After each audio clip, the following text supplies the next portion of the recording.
महाराज जी, हम बचपन से ही पूजा पाठ बहुत करते हैं।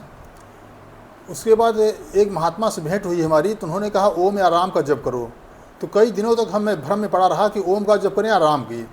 तो स्वप्न में एक दिन एक सन्यासी आए, हमारे गांव में वीरभद्र जी का मंदिर है। तो उन्होंने कहा कि बड़ू तुम सातों स्वरों का जप करो, सारे गम पधनी का।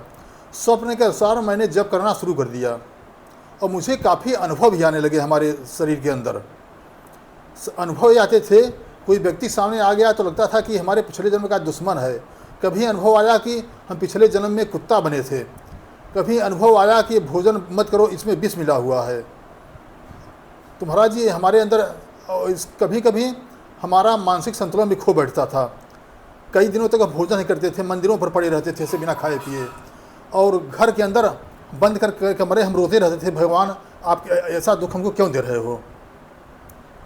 यही प्रश्न है महाराज जी हमारा।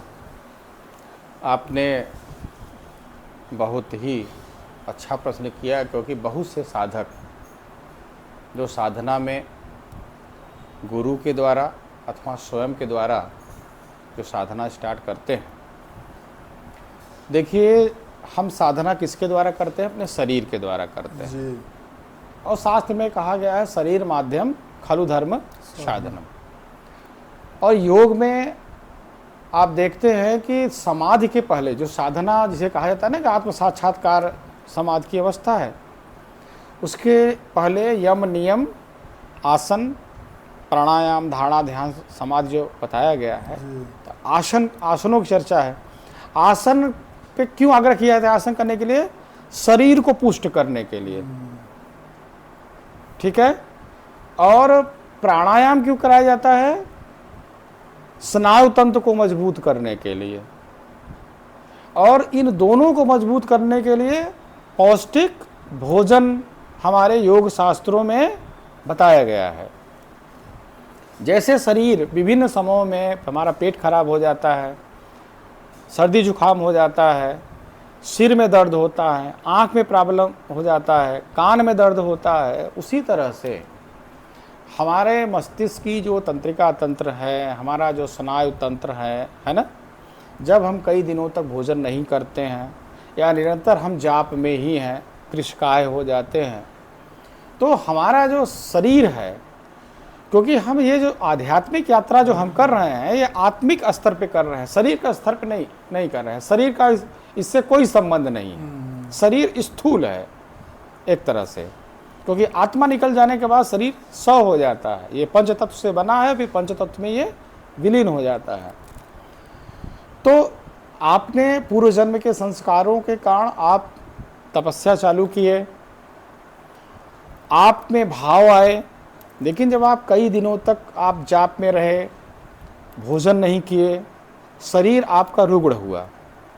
शरीर रुग्ण हुआ तो मस्तिष्क भी कमज़ोर हुआ, क्योंकि उसे पोषक तत्व चाहिए हमारे ब्रेन को। तो उसके कारण इसे मनोविज्ञान में विभिन्न जो बीमारियां हो जाती है, सिजोफ्रेनिया है, फोबिया है, ये जो जब हमारे डर हो जाता है इसमें मेरे खाने में जहर है, या फलत व्यक्ति मुझे मारना चाहता है, या हम अपने ही कल्पना लोग या जाल में फिर चलने लगते हैं, जिसे हम अनुभूत समझते हैं, वो हमारे मनोविकार के रूप में चला जाता है। इसलिए भगवान बुद्ध ने इतनी कठोर तपस्या करने के बाद भी सबसे जो उत्तम मार्ग कहा वो क्या कहा? मध्यम मार्ग। मध्यम मार्ग का तात्पर्य ये है कि जब आपका शरीर स्वस्थ रहेगा, मस्तिष्क स्वस्थ रहेगा, तभी आप उस परम चेतना के साथ सही से जुड़ भी पाएंगे, क्योंकि वो पावर होती है, उस पावर को आप ग्रहण कर पाएंगे। तो ये साधना की विकृति नहीं है, ये शारीरिक विकृति है। जैसे जब आप दवा लेते होंगे तभी आराम रहता होगा, न तो किसी मंत्र से, न झाड़ से, न फूंक से आराम नहीं मिलता है, क्योंकि हमारा जो शरीर है वो जड़ है, उससे जिस शरीर की ज़रूरत है उसकी पूर्ति हो जा रही है। अब मुझे दवा की ज़रूरत है, मैंने दवा ले लिया तो शांत है, तब वो विचार नहीं आ रहे हैं। बहुत से लोग जो इस साधना पथ में हैं, झाड़ फूक करते हैं, तंत्र मंत्र करते हैं। मैं देखता हूँ बड़े परिवार के लोग, कोई जज है, बहुत पढ़े लिखे भी लोग हैं, घर का कोई सदस्य कहता है मुझे देवी जी का दर्शन होता है, या देवी जी मुझे जंगल में बुलाया है, तो पता चला कि परिवार सहित वो जंगल में जाके बस जा रहे हैं, जबकि ऐसा नहीं है। वो एक तरह का मनोविकार होता है, उस मनोविकार से ग्रसित हो गए ऐसा भान होने लगता है, और पूरा परिवार परेशान होता है। तो जब कोई पढ़ा लिखा व्यक्ति, जैसे मैं इस मार्ग में आया ही इसीलिए, धर्म, दर्शन, योग के साथ साथ शरीर विज्ञान, एबनॉर्मल साइकोलॉजी के लिए तो मैंने अमेरिका से के पब्लिकेशन की किताब है, मैंने उसको पढ़ा। वहाँ पे सारे केस स्टडीज़ होते हैं और वहाँ पे भी प्राणायाम के महत्व को बताया गया। तब पता चला कि हमारे शरीर में बहुत सी चीज़ें, बहुत से विकार, फिजियोसाइको प्रॉब्लम्स होते हैं। जब हमारे शरीर में विकार आता है, शरीर में कोई कमी होती है, तो हमको मानसिक दिक्कतें होने लगती हैं, है ना।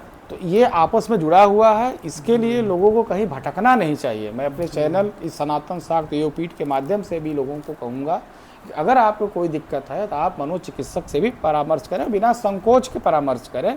क्योंकि जैसे आपका पेट खराब होता है तो आप दवाई लेते हैं, आँख में दिक्कत होती है दवाई लेते हैं, कान में दिक्कत दवाई लेते हैं। तो हमारा ये शरीर, हमारे मन में भी अगर विकार है तो उसके लिए आप निसंकोच दवा लीजिए, उसका उपचार करिए। साधना पद्धति अलग है और शारीरिक व्याधियाँ अलग हैं। लेकिन कुछ लोग जो कम पढ़े लिखे लोग हैं अथवा इसी को जीविकोपार्जन बनाए हुए हैं, तंत्र मंत्र इन सब चीज़ों को, वो सही मार्गदर्शन न दे करके लोगों को भटकाए रहते हैं और व्यक्ति की स्थिति और ख़राब हो जाती है। पता चला व्यक्ति मनोरोगी है और भूत के बहाने उसको मारने पीटना चालू करते हैं, जंजीरों में बांध देते हैं और ज़्यादा वो विकृत हो जाता है। तो ऐसी कोई दिक्कत नहीं है, आप अपनी साधना को जारी रखें। क्योंकि हमारी साधना पद्धति में आप जानते हैं इसमें कोई चमत्कार का सिस्टम नहीं है, वो चीज़ें स्वतः होने लगती हैं। तो उस मंत्र के कारण नहीं हुआ, वो जो आपने उपवास किया कई दिनों तक और लगातार आप जो है आइसोलेटेड रहे, अपने आप को अलग किए रहे, तो उसके कारण वो विकृति आई। तो उसके लिए कोई चिंता की ज़रूरत नहीं है।